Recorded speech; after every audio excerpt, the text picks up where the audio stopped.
you can see, and you know NECO is organized by us here. There's this joke, and I think in Cross River and Rivers, we banned NECO. We banned NECO in our public school because there's this story of that NECO is our response to the failure of WAEC. And the reason why we're failing WAEC is not because WAEC is meant to make Nigerians fail exam. It's an exam written all over West Africa. Then because we are failing, Nigerians say, no, they don't like us. Let's set up our own private exam board. Instead of finding solution to our failure, which means standard is falling, we find that solution to that failure of falling of standard by introducing our own private exam. So if tomorrow we start failing NECO, we will establish SECO.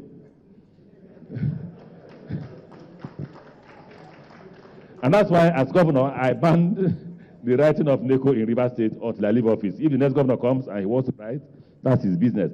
Our people must go and meet that standard of WAEC.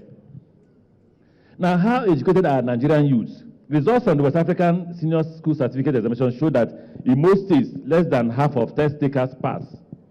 The worst data is in the north, where the proportion of those passing ranges from 2.9 to 39.2. Enough of the bad news. The good news is that results from an assessment of communication, computer, and cognitive skills show that initial skill levels were low, but that Nigerian youth were trainable. Now, what are the challenges and what are the dangers if we don't address them? Increasing populations and a depressed economy. Poor policy planning and implementation. Unplanned and uncontrolled educational expansion. Lack of political will to prioritize and adequately fund education, leading to breakdown of facilities. Poorly skilled workforce, no teachers. In fact, I've seen some teachers, the kind of English they speak, they can't even take care of the children, neither can they inspire. When I was in university, I was inspired by people like Dr. Chidi Amuta, the late Professor Claude Aki and all that. They were very brilliant, extremely. Now, you lack that from primary school to secondary school to university. Now, insufficient number of schools and teachers, especially primary, basic, and vocational levels. Corruption and personnel management problems leading to frequent strikes and closures and abandonment of academic standards. Increased demand for tertiary education, and universities do not have the capacity to meet high demand. What are the challenges and what are the dangers if we don't address them? We'll continue. Demand for fields of study is skewed towards administration and social sciences. Anybody you meet, humanities. Don't forget, I'm also a humanities graduate.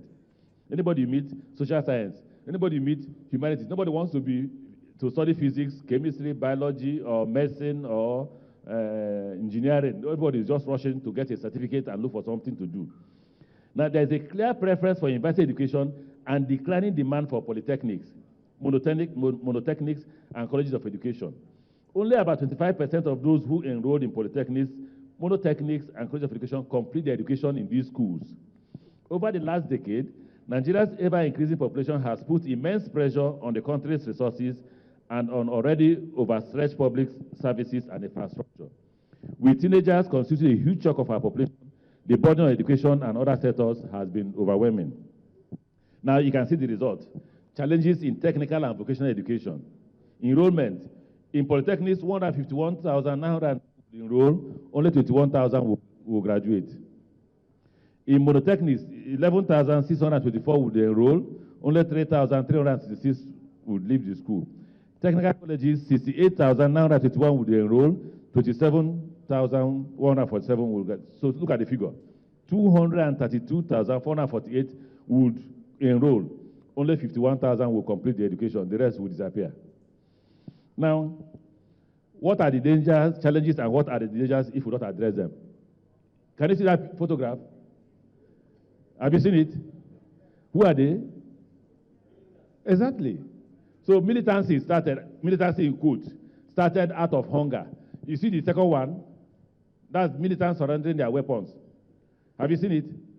Now the rich cannot sleep. I didn't sleep well last night because I was wondering whether Boko Haram can enter government house and shoot me in the night. The rich can't sleep anymore because they have taken the money that belongs to the poor. The only way the rich can sleep is if you steal the money, you go out of the country and live outside the country. But when it is finishing, they will come back again and join politics. So, then you see the last one. What the background house you're seeing there is where? Where? Exactly, the police commission, the police IG's office that could get to IG's office and bomb there. What does it tell you? That nobody is what? Nobody is safe. It means that nobody is safe. The only way you can be safe is this story. This is a story. You don't, the senators should not be angry with me. This story is, they said there was an armed robber in London who pulled out his gun to a Nigerian senator and said, your money or your life? He said, no, please, please, I'm just an ordinary senator in Nigeria. He said, your money, our money or your life?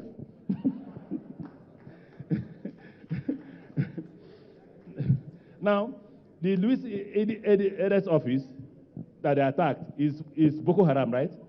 So it is that poor quality education, lack of education and poverty and corruption that led to the bombing of that place. Now, it has gone further to, please go back to the last slide. Go back to the last slide. Have you seen that? I won't comment on that, but that's Chibok. Have you seen Chibok there? The reason for Chibok, have you seen it there? Until we address poverty and unemployment, that's the reason for Chibok. Those gruesome, how can they take our own girls, our own future mothers, poor innocent children? The rich have taken their children to Ghana, America, London, and everywhere. And the small place you left for the children, maybe probably without enough teachers, they go there and carry the poor children. If you go to the next slide, this is what politicians call, by my rally today, if you see crowd. This crowd you're seeing is anybody's crowd, I hope you know. And that's why APC should not be deceived. This crowd will gather for APC, they will gather for PDP.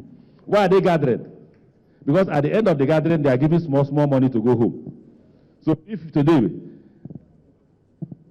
okay, I won't call potential politicians, I'll call those who are in office. If today, my friend and brother, the new governor, mounts Rostom and says, I'm going to campaign in Kano, he will see the crowd, mammoth crowd. He will say, if you read one of the people, the Nangas crowd, mammoth crowd. That mammoth crowd, if I come to Kano, they will come. They will ask me whether I'm a Christian or I'm a Muslim. What they will ask me is there Naira? In fact, I will get more crowd than him because they say Rivers State is very rich, so let's go. So the Naira has no religion. I hope you know that. It has no religion at all. If I'm a bishop and I come here, is he coming with money? They say, well, let's go. And they will collect the money. So what politicians see as their crowd is what? Unemployed, the 11.2% that you're seeing. These are the dangers we face. And I quote Plutarch, a Roman historian, AD 46 to 120, who said, the mind is not a vessel to be filled, a fire to be kindled. You need to kindle the mind so that it can begin to be educated. Every child in Nigeria has a right to basic education, up to the third level of junior secondary education. And it is the responsibility of governments at all levels to facilitate and ensure education. Having a large number of out-of-school children is a time bomb and a security risk to the nation. By the time these children without education are adults, Nigeria will reap its deleterious outcome. Already, we are witnesses to the escalating insurgency being perpetrated before our eyes. If we fail to act now, there will be no youth to drive the economy of this nation. How are we trying to address this? Now we want to show the difference between PDP and APC. How are we trying to address this problem? And I want to use Rivers State, since I'm the governor of Rivers State. I don't want to use, you've heard the governor of Kano, and I believe him because I've driven past from Jigawa to Kano, and I called him and said, I'm seeing huge improvement in the area of education and roads, and I praised him that day. Now, our approach in Rivers State was fueled by our need to stem the wave of militancy and criminality that were the order of the day when we assumed office in 2007. Don't forget that in 2007, people were openly carrying weapons in Rivers State, in Port Harcourt. In fact, if you start digging a foundation in Rivers State, one small boy will come with pistol in his pocket, he won't know, and say, master, why are you touching my land now? Why are you building on my land? You say, what do you mean? He won't know that he's carrying a gun. Will you get out of this place, land I bought this and I want to develop it? He said, Oga, what I was looking after the land for you now. Who are you to look after the land for me? Now, master, why are you talking to me like this now? As soon as he pulls out, you will even give me your trouser. He will pull out a gun. Don't forget that was the situation we met. Don't forget that the soldiers came in